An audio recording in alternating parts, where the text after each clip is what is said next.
que irá ministrar a palavra para nós hoje.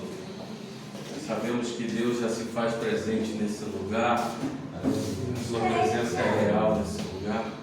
Mas antes vamos ler uma palavra para sermos edificados. Em Hebreus 4,15 está dito na palavra do Senhor: porque não temos um sumo sacerdote que não possa compadecer-se das nossas fraquezas. Antes, ele foi tentado em todas as coisas, à nossa semelhança, mas sem pecado.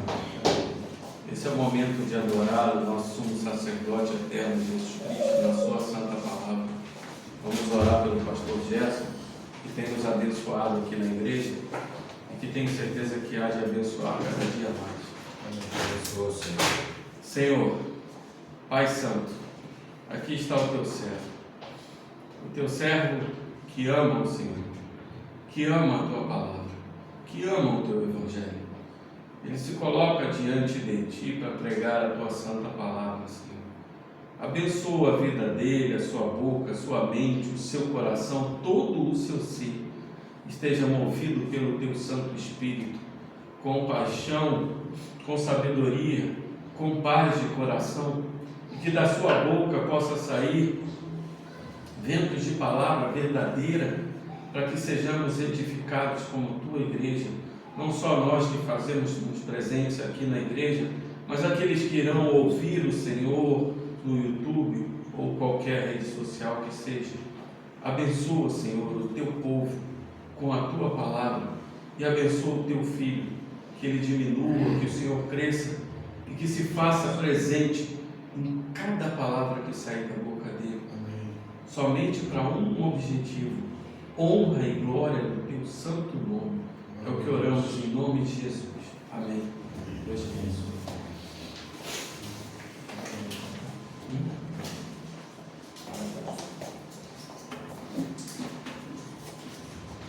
Os irmãos, podem encerrar. Bom dia a todos.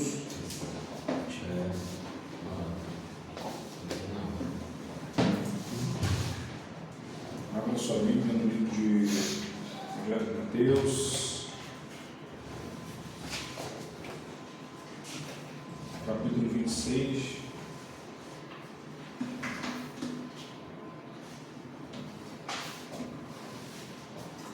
Não tenho dúvidas que Deus falará ao nosso coração,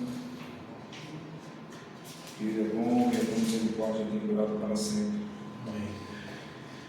Mateus capítulo 26, versículo 36 ao 46, fala sobre Jesus no Getsemane, um momento triste, um momento delicado, mas que é um momento que Jesus passou, que Ele vai nos ensinar nesta manhã. Diz assim, Mateus capítulo 26, versículo 36 ao 46. Mateus capítulo 26, versículo 36 ao 46.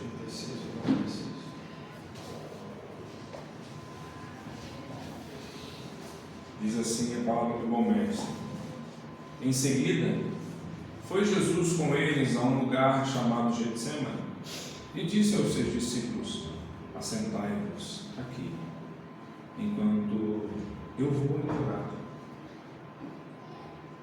E, levando consigo a Pedro e os dois filhos de Zebedeu, começou a entristecer-se e a angustiar-se. Então lhes disse: a minha alma está profundamente triste até a morte. Ficai aqui e vigiai comigo. Adiantando-se um pouco, prostrou-se sobre o seu rosto, orando e dizendo: meu Pai, se possível, passe de mim este cálice. Todavia, não seja como eu quero, e sim como tu queres. E voltando para os discípulos, achou-os dormindo, e disse a Pedro: então nenhuma hora pudeste vós vigiar comigo. Vigiai e orai, para que não entreis em tentação. O espírito, na verdade, está pronto, mas a carne é fraca. Tornando a retirar-se, orou de novo, dizendo: meu Pai, se não é possível passar de mim este cálice sem que eu beba, faça-se a tua vontade. E voltou, achou-os outra vez dormindo, porque os seus olhos estavam pesados. Deixando-os novamente, foi orar pela terceira vez, repetindo as mesmas palavras. Então voltou para os discípulos e disse: ainda dormes e repousais. Eis que é chegada a hora, e o Filho do Homem está sendo entregue nas mãos de pecadores. Levantai-vos, vamos, eis que o traidor se aproxima. Até aí. Queria colocar como tema desta mensagem a triste dor de Jesus. É interessante olharmos para esse texto e ver o quanto ele desperta em nós uma tristeza. Não uma tristeza porque Jesus morreu na cruz, mas uma tristeza porque era para nós estarmos lá naquela cruz, pelos nossos pecados. E me desperta uma tristeza porque é o meu pecado, é o teu pecado, é o nosso pecado. Então, a triste dor de Jesus nesse vale que ele passou foi muito grande. Muitas das vezes a gente olha para um texto desse e simplesmente a gente passa somente os olhos, mas nós não nos aprofundamos quanto que nós deveríamos nos aprofundar. Jesus morreu na cruz para nos salvar, amém, glória a Deus, ponto final. Não é somente isso, meus irmãos, vai além do que passar somente um olho num texto como esse. Então, o vale da dor é incontornável para Jesus aqui. Todos nós passamos por um vale como esse, e é de fato, todos nós sofremos em momentos em nossa vida. E Jesus também teve o seu vale ali no Getsemane. O jardim do Getsemane fica no sopé, ou na encosta, ou na base do Monte das Oliveiras, pois ali existiam muitos olivais. Getsemane significa lagar do azeite, ou a prensa de azeite. Então você tem do jardim do Getsemane até o Monte das Oliveiras, caminhando mais ou menos, hoje você levaria 17 a 20 minutos caminhando até o Monte das Oliveiras. Então você tem ali um aparato destinado a receber os frutos da oliveira, para transformá-los em óleo, produto que de muitas maneiras utilizavam ali para fazer várias coisas. Então o aparato era instalado no interior do jardim do Getsemane, do jardim onde tinha as suas oliveiras. Então, meus irmãos, foi nesse lugar de azeite onde as azeitonas eram esmagadas. Foi nesse lugar que Jesus experimentou a mais intensa e cruel agonia. Ali a sua vida foi moída, como aquela prensa fazia com vamos colocar, com as azeitonas. Assim foi feito com Jesus. Naquele lugar, Jesus passou por diversas situações espiritual e até mesmo na sua carne. um lugar onde foi esmagado sob o peso dos nossos pecados. Muitas pessoas acham que foi somente o momento da cruz, mas na realidade não foi isso que aconteceu. Então, no Getsemane, ali o seu corpo foi golpeado. Então, no Getsemane, Jesus suou sangue. Ali enfrentou a fúria do inferno e também o silêncio do céu. Então, meus irmãos, da dor e tristeza de Jesus, se podemos aqui parar e raciocinar um pouco, olhar pela janela dos 4 evangelhos, e eu acredito que a gente possa olhar aquela noite sinistra que aconteceu com Jesus naquele jardim onde ele estava de joelhos, prostrado, olhando para um lado, para o outro, só uma noite sinistra, uma noite triste, uma noite de dor. Lá estava Jesus com os 12 discípulos celebrando a Páscoa, em um lugar que separou para cear com os seus 12 discípulos. Então lá estava Jesus, em algum lugar, celebrando com os seus 12 discípulos. Então ele ensinava os discípulos a ter humildade e a lavar-lhes os pés. E Jesus ali aponta no momento da ceia o traidor. O traidor, este que iria sair na escuridão daquela noite para o trair. Ele dá um novo mandamento. Ali no momento da mesa, Jesus reunido com os 12 discípulos, Jesus dá um novo mandamento. Então, não só dá um novo mandamento, mas ele também avisa a Pedro: nesta noite, antes que o galo cante, tu me negarás 3 vezes. Ele lhes consola: não se turbe o vosso coração. Nesta mesa, ele ora pelos seus.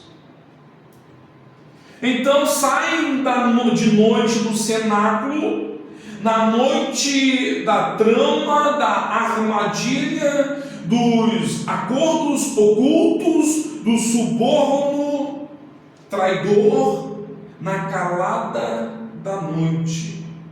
O sinédrio está reunido na surdina, elaborando planos diabólicos, subordinando as testemunhas, comprando a consciência fraca agora de Judas.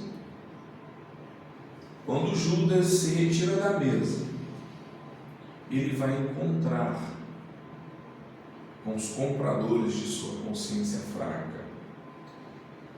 Então saem do cenáculo apenas 11, porém Judas não voltou. Então descem ao Monte Sião, cruzam o vale do Cedron, que separava a cidade murada de Jerusalém do Monte das Oliveiras, entram no Getsemane, pois já era noite. Dos 11 que acompanham, 8 estão a ficar para trás, e parece que por ordem de Jesus disse-lhe ele: assentai-vos aqui, enquanto eu vou ali orar. Continua Jesus caminhando, mas agora somente com três discípulos seus: Pedro, Tiago e João. A angústia toma conta da sua alma. Irmãos, pense comigo. Jesus, sabendo que o salário do pecado é a morte, e ele vai dizer: a minha alma está profundamente triste até a morte. Não é simplesmente algo que nós falamos que é raso.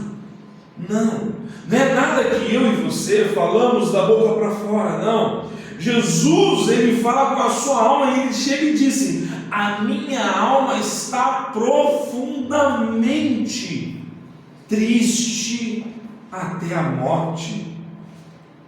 Então, os três ficam também para trás um certo tempo. Em um certo momento, e agora Jesus segue sozinho.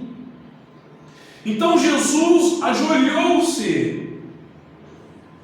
O Senhor do céu ajoelhou-se na terra. Ajoelhou-se então o Rei do universo. Imagine você, ajoelhou-se o Deus encarnado. Meus irmãos, não foi qualquer um que se ajoelhou, foi o Deus encarnado, se humilhando pelos nossos pecados. Então o Deus encarnado prostrou-se com o rosto em terra, humilhou-se. Então apareceu um anjo do céu que o confortava, porque a agonia era tanta. Jesus, então, estando em agonia, orava mais e mais intensamente, e aconteceu que o seu suor se tornou como gotas de sangue que caíam na terra. A agonia de Jesus era tão profunda, que com o seu suor saiu sangue pelos poros de Jesus. Então se dilatam, e pelos poros de Jesus começa a suar sangue. Era a profunda agonia lá no jardim de Getsemane que Jesus estava passando. O primeiro sangue de Jesus verter não foi no madeiro, foi no jardim. E uma agonia profunda, não foi na cruz. Jesus derramou as suas primeiras gotas de sangue no jardim por mim e por você. Então, Judas, dirigindo a sua corja, a multidão maligna que ele estava reunindo, os seus inimigos então caem, pois Cristo se entrega voluntariamente. Não pegaram Jesus desprevenido. Jesus não levantou e falou: nossa, agora o pessoal está aqui, meu Deus, ele... Não. Jesus já esperava o traidor se aproximar. Então, as mensagens do vale de dor está explicitamente reunida neste livro que nós acabamos de ler. No vale de dor, enfrentamos profundas tristezas. No Getsemane, getsêmani da vida você terá tristeza, de fato. Sim, se Cristo passou pelo vale da dor no Getsêmani, também nós passaremos, de fato. Vida cristã é um vale de lágrimas. A vida cristã é um vale de tristeza. Mas temos a alegria que vem do céu. Mas cruzamos também os vales de dor, porque passamos por desertos inflamados, calorosos, passamos por ondas gigantes. Parece que a gente vai morrer afogado naquela onda que vem e bate logo em você. E parece que você fica lá embaixo rodando, e parece que você nunca vai subir.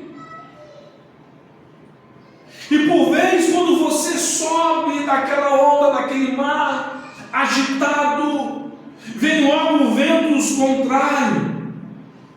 Você quer chegar à margem, mas você não consegue, porque o vento que bate é um vento contrário. É um vento que te leva mais e mais para o meio do mar. Ou então, quando você está em terra e cai num rio perigoso, as correntezas da vida acabam te levando, muitas das vezes, para uma queda que parece que você não vai mais voltar. Ou fornalhas ardentes, ou talvez nós enfrentamos momentos difíceis como uma fornalha ardente.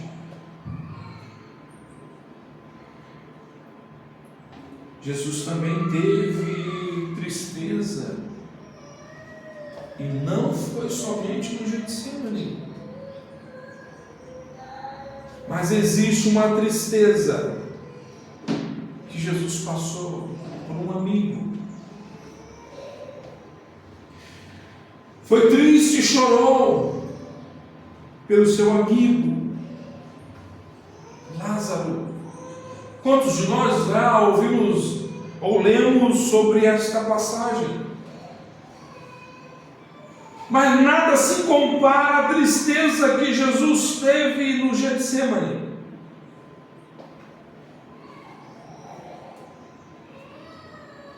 Quantas vezes eu e você já ficamos tristes ou choramos pela morte de algum parente, um amigo próximo, um ente querido nosso?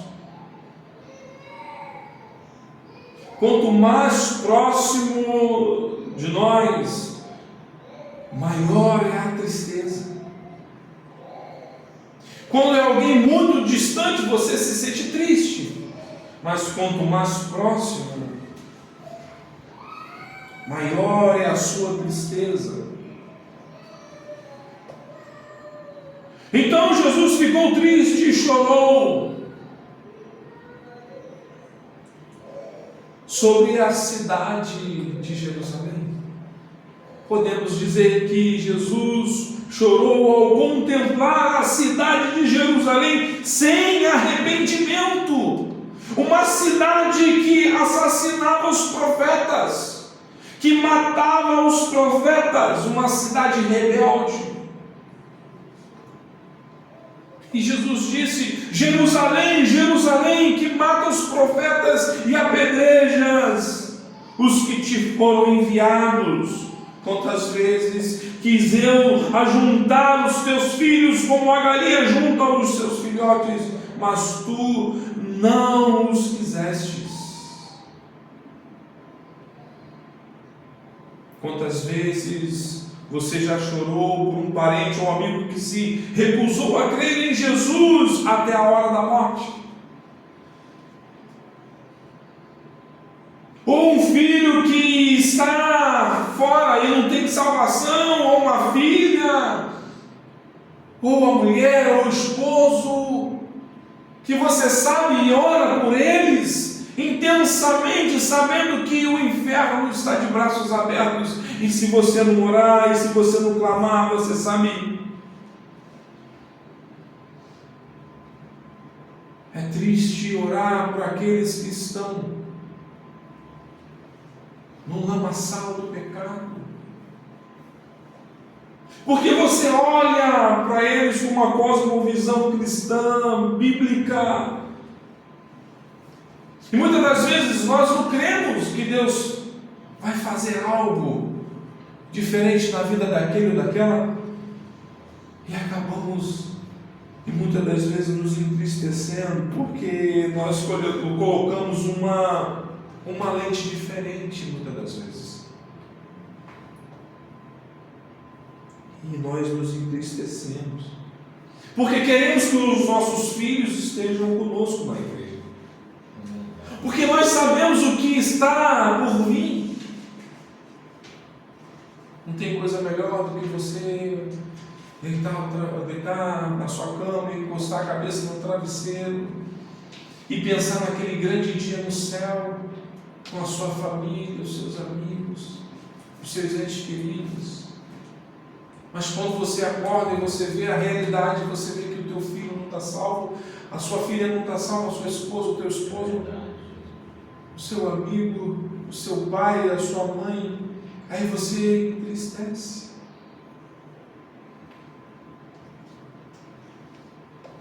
Jesus ficou triste no Getsemane, agora triste, entre as folhas das oliveiras, sob o clima tenso da trama, o peso da cruz, Jesus declara: a minha alma está profundamente triste até a morte. Então, por que Jesus estava triste, meu irmão e minha irmã? Quantas vezes nós nos perguntamos por que está triste a minha alma, por que se perturba dentro de mim? Então, por que Jesus estava triste? É porque sabia que Judas estava se aproximando com a sua corja assassina? Jesus estava triste porque estava dolorosamente consciente de que Pedro o negaria. Jesus estava triste porque sabia que o Sinédrio o condenaria, ou porque sabia que Pilatos o sentenciaria. Porque Jesus estava triste porque o povo iria gritar desenfreadamente: crucifica-o, crucifica-o. Ou porque o povo iria escolher Barrabás ao invés dele. Porque Jesus estava triste porque ele seria açoitado e cuspido, humilhado pelos soldados romanos. Porque Jesus estava triste porque ele sabia que os seus discípulos o abandonariam na hora da morte. Certamente não era isso que Jesus estava triste. A tristeza de Cristo era porque a sua alma era pura. A tristeza de Cristo era porque estava a receber toda a carga de todos os nossos pecados. Na cruz, Deus escondeu o rosto do seu Filho. Jesus estava triste porque ali ele foi feito pecado e maldição. Era por isso que Jesus estava triste. Porque ele estava morrendo pelos nossos pecados. Um homem puro, um Deus puro, um Deus encarnado, sem mácula, sem mancha alguma, se entregando na cruz por nós, Porque Pedro iria negar, ou então Judas o trair. Era porque ele sabia que ele era puro.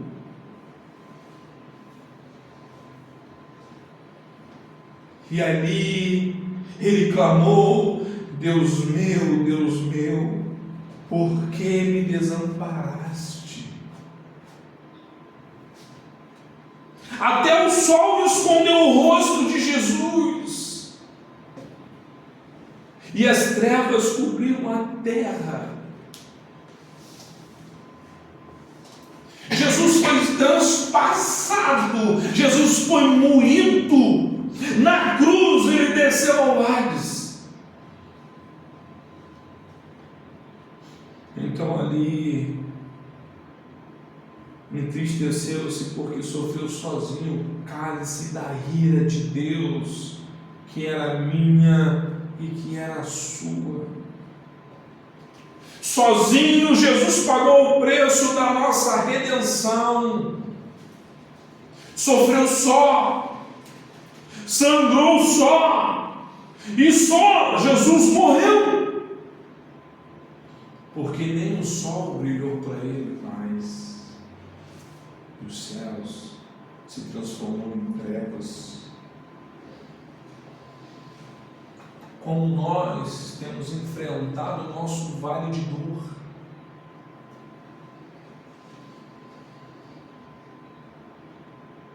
Como está sendo o seu Getsemane? Como está sendo o nosso Getsemane? É porque eu fiquei desempregado? É porque eu estou doente? É porque eu estou com alguns problemas no meu trabalho?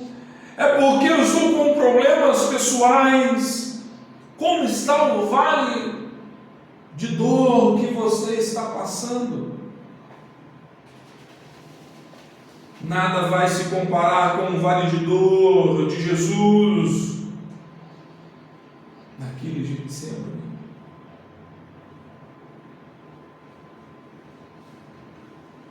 Ali Jesus passou o vale da solidão. No Getsemane da vida, no vale da dor, muitas vezes você sofrerá sozinho.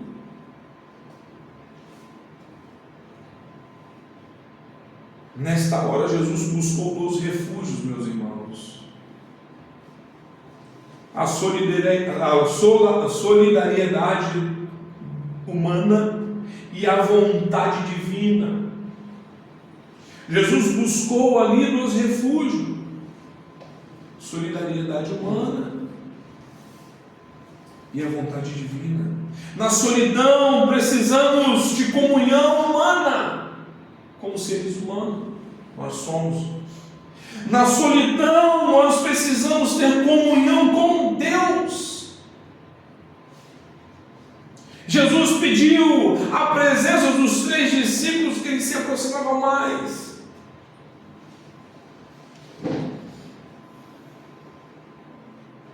Jesus não pediu mais nada. Jesus não queria ouvir nada de Pedro, Tiago e João, nem mesmo um abraço, mas pede somente a presença deles. Paulo também pediu que Timóteo fosse ter com ele e levasse João Marcos. Na hora da solidão precisamos de gente e precisamos de Deus, de gente que nos aproximam de Deus.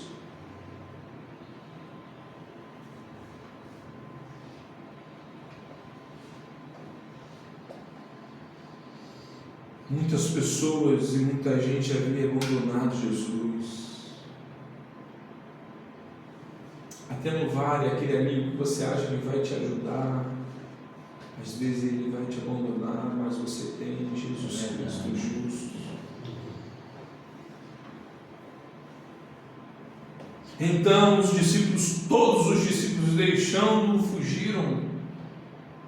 No versículo 56 você vai ver isso. Mateus 26, no versículo 56, vai dizer que todos os deixaram, todos os discípulos fugiram.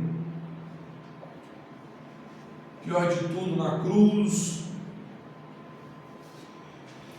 foi o grito de Jesus: Deus meu, por que me abandonaste? Por que me desamparaste? As multidões o deixaram, os discípulos o deixaram, agora é desamparado pelo próprio Pai. Muitas coisas disse Jesus às multidões. Quando, porém, falou de um traidor, foi apenas para os 12, para os mais chegados. Muitas pessoas, fora dos discípulos, ouviram muitas coisas que Jesus disseram, mas somente os 12 escutaram sobre o traidor. E unicamente para 3 desses 12 é que ele disse: a minha alma está profundamente triste até a morte. E por fim, quando começou a suar sangue, estava completamente sozinho.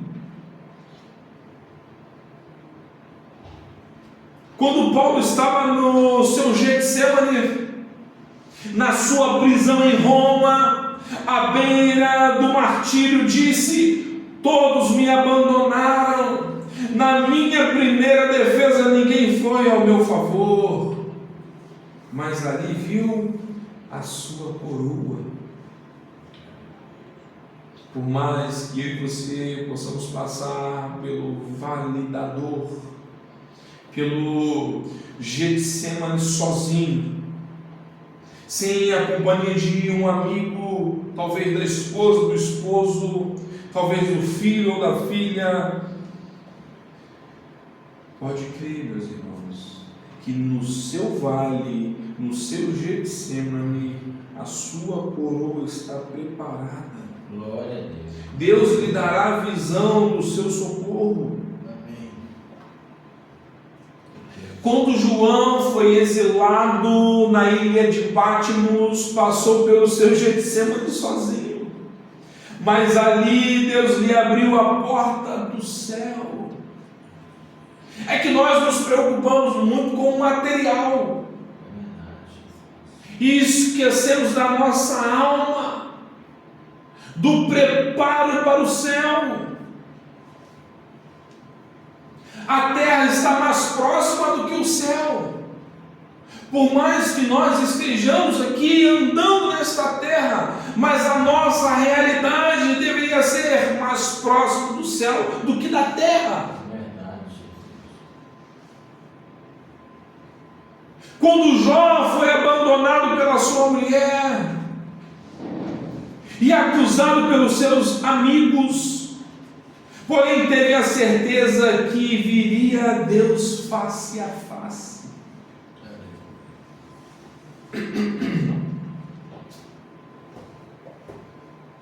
Como é que nós temos enfrentado a solidão da angústia de nossa alma?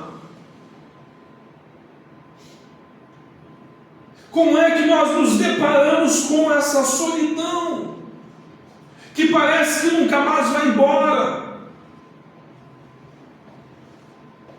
Mas o vale da dor também se pode ser transformado em vale de oração.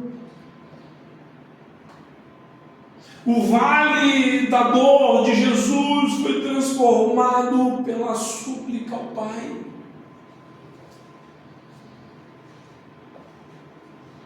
E quando Jesus estava angustiado, triste, veio um anjo confortável.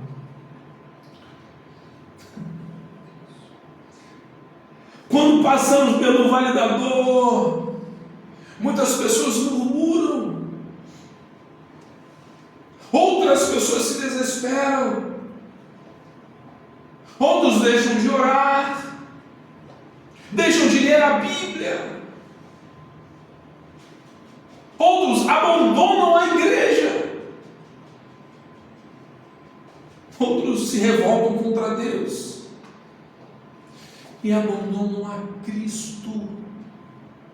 O Cristo que estava de joelhos se humilhando no jardim do Getsemane, no vale de sua dor, por mim, por você, pelos seus. Nas provas devemos aprender a orar como Jesus. E a sua oração foi marcada por algumas características. Foi marcada por humilhação, meus irmãos.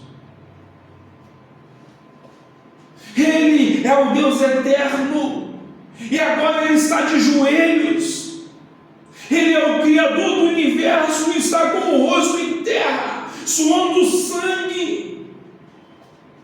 Então, como é que eu e você deveríamos estar, enquanto também atravessamos o nosso vale de dor? Se o próprio Deus encarnado se humilhou, como é que eu e você devemos estar? Como deveríamos estar, meus irmãos? A oração de Jesus tinha intensidade. Jesus enfrentou a maior batalha de sua vida em oração. A batalha foi tão intensa que Jesus começou a suar sangue. Foi uma oração de guerra. Ele se agonizou em oração, meus irmãos. A outra característica da oração de Jesus foi a sua perseverança. Ele orou 3 vezes, isso sucessivamente. A oração de Jesus tinha também vigilância. E Jesus alertou os discípulos para vigiar e orar. Então, por que não vigiaram, meus irmãos? Dormiram na batalha. Pedro não vigiou e negou Jesus. Os discípulos não vigiaram e fugiram. Pedro não vigiou e novamente fez besteira, cortou a orelha de Malco. Não sabiam o que responder a Jesus. Seus olhos estavam carregados de sono, porque os seus corações estavam vazios de oração. A oração de Jesus tinha submissão. A oração de Jesus não é que a vontade do homem fosse feita,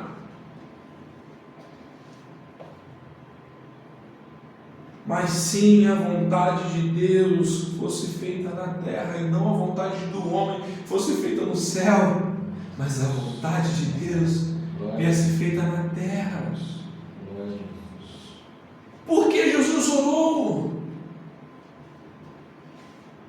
Para ter coragem de enfrentar a multidão, a prisão, os açoites, a cruz, a morte. Sem oração, nós fugimos como os discípulos.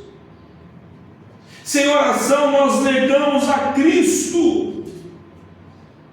Sem oração, nós não enfrentamos o vale de dor.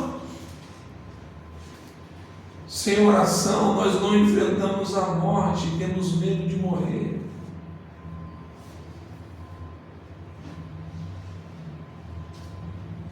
Muitos se desesperam quando cruzam um vale de dor, mas Cristo caiu de joelhos e orou, e na oração prevaleceu. E você tem se rendido a Deus? Como é que está a nossa vida? Nós temos nos colocado de joelhos, dizendo: eu me rendo, Senhor, seja feita a tua vontade. Deus meu. Marcos capítulo 14, versículo 36 diz que Jesus começou a sua oração dizendo: Abba, Pai. Eu me rendo. Era a palavra que uma criancinha usava para se dirigir ao seu pai. Jesus se dirige a Deus sabendo que Ele é o Pai digno de toda a confiança e que nos livra da tentação e no vale da dor. Deus é bom e Ele é conosco. Ele é o nosso Pai. E nesse vale existe a consolação. Deus nos consola, nos livra da prova, ou dando-nos poder para vencer as provas. Então você vê Paulo orando, pedindo cura do seu espinho na carne, mas Deus lhe diz: a minha graça te basta, pois o meu poder se aperfeiçoa na sua fraqueza. Tiago diz que devemos ter por motivo de grande alegria o fato de passarem por diversas provações, pois vocês sabem que a prova da sua fé produz perseverança, e a perseverança deve ter ação completa, a fim de que vocês sejam maduros e íntegros, sem lhes faltar coisa alguma. No Getsemane da sua vida, meu irmão e minha irmã, Deus o consolará, e lhe apareceu um anjo do céu que o confortava.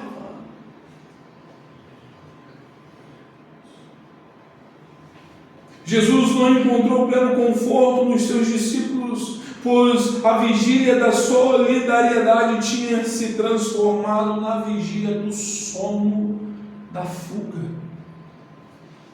Mas quando Jesus buscou a face do Pai, um anjo desceu do céu para confortá-lo. Porque, amigos e meus irmãos, esses homens falharam com Jesus. Pessoas falharão conosco. Nós só teremos Cristo para nos confortar. Aleluia.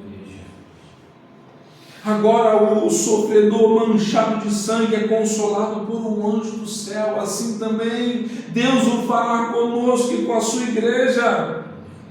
Depois que Jesus travou a mais sangrenta batalha da história, depois que aceitou sofrer sozinho o cálice da ira de Deus, depois que se dispôs a carregar o leito maldito, depois que se dispôs a tornar maldição por nós, depois que desafiou o inferno e os seus demônios, Ele disse: foi consumado.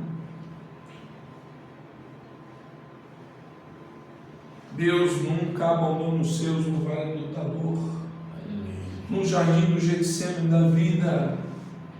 Ele é o Deus e Pai de toda consolação. Os amigos de Daniel, meus irmãos, no Getsemane da fornalha foram consolados pelo anjo do Senhor. Não vai ser na fornalha que eu e você estamos passando que Deus vai deixar de lado. Pedro na prisão ia ser morto no dia seguinte, mas o anjo do Senhor o levantou e o livrou e o consolou. Paulo lá no naufrágio passou dias na voragem do mar, uma tempestade frenética. Todavia todos tinham perdido a esperança em Deus, mas Deus confortou a Paulo e lhe garantiu a vitória. E você tem sido, ou então tem sentido a consolação de Deus na sua vida? Se você não está sentindo a consolação de Deus na sua vida, eu quero te convidar a se ajoelhar diante dele, porque só assim você verá a mão de Deus sobre você. Como foi que Jesus entrou no Getsemane da sua vida? Profundamente angustiado, abatido e cheio de tristeza. Nunca uma alma esteve tão angustiada, nunca um ser humano foi tão não merecedor da ira divina como Jesus. Jamais alguém enfrentou tal horror, ser feito pecado em favor de outras pessoas, colocar a si mesmo em um nosso lugar. Quando eu vejo pessoas no corredor da morte por algo que cometeu, eu até vou entender, pois foi algo que cometeram. Mas Jesus é inocente, meus irmãos, não encontraram nada em Jesus, nenhum pecado sequer. O traidor saiu da mesma mesa que comia com Jesus, e mesmo assim o traiu. Quantas vezes nós comemos com Cristo na mesma mesa e mesmo assim nós traímos esse Deus tão santo, santo e santo. A mesma mão que pegou o cálice e passou na mesa, talvez será a mesma que vai tocar nas moedas malditas com a intenção de matar a Cristo, que compartilhou o pão e o vinho conosco. É isso que nós fazemos, meus irmãos. Mas eu quero lhe dizer como é que Jesus saiu do Getsemane tão fortalecido e vitorioso que bastou somente uma palavra sua para fazer seus inimigos recuarem, caindo todos por terra. Jesus não foi preso, ele se entregou. Ele se deu por nós. Assim que ele saiu do jardim do Getsemane, assim que ele passou pelo vale da dor, Jesus, ele morreu por nós, ele ressuscitou por nós, ele venceu por nós, e ele está conosco para sempre. Ele nos consola, nos guia e vai nos levar para a casa do Pai em breve. Esse é o Jesus desta manhã, esse é o Jesus de ontem, é o Jesus de hoje e é o Jesus de amanhã de nossas vidas. É o Jesus que vai nos levar para casa. É o Jesus que está pegando em nossas mãos nesta manhã e tirando do jardim de dor, do vale de dor. É o Jesus que vai nos levar para casa. Esse é o Jesus que passou pelo vale de dor, que passou pelas suas tristezas. Esse é o Jesus que está nesta manhã nos consolando e nos abraçando e dizendo: eu estou contigo até a consumação dos séculos. Amém. Amém. Irmãos, neste momento vamos orar, agradecer a Deus pela sua bondade nesta manhã. Eu tenho certeza que Deus assim tem derramado o seu poder sobre a sua igreja até que Ele volte. Feche os seus olhos, curve a sua frente e vamos orar. Pai nosso, Tu és bondoso, estás nos céus. Realmente santificado é o Teu nome e o Teu reino, Senhor Jesus Cristo. Que venha sobre nós a Tua igreja para sempre. Louvado seja o Teu nome, ó Deus. Obrigado, Senhor Jesus Cristo, porque o Senhor mostrou e o Senhor é a prova viva que passou pelo jardim do Getsemane, triste, amuado, angustiado, O Senhor ali deixou sangue, gotas de sangue no chão, amargurado de alma, entristecido, Senhor. Mas o Senhor passou. O Senhor se humilhou e pelos nossos pecados, Senhor Jesus Cristo, o Senhor passou por tudo isso. O Senhor enfrentou lança, o Senhor enfrentou cravos, o Senhor enfrentou cuspe, Senhor. O Senhor enfrentou o vinagre, zombarias, coroa de espinho, pela via dolorosa. O Senhor andou, ó Pai, carregando o seu madeiro, o madeiro que era meu, que era nosso, o Senhor levou. Mas o Senhor era tão puro, tão limpo, sem pecado, que o Senhor passou por tudo isso, algo que era para nós estarmos passando. O Senhor levou sobre o seu corpo as marcas dos açoites. E nesta manhã pedimos a tua misericórdia, Senhor, sobre as nossas vidas. E que nesta manhã o Senhor possa, Senhor, nos abençoar. Que nesta manhã o Senhor possa abrir a nossa mentalidade para o bom entendimento da tua palavra. E que nesta manhã possamos sair, ó Pai querido, bem diferente do que entramos. Seja, Senhor, feita a tua vontade, em nome de Jesus. Amém.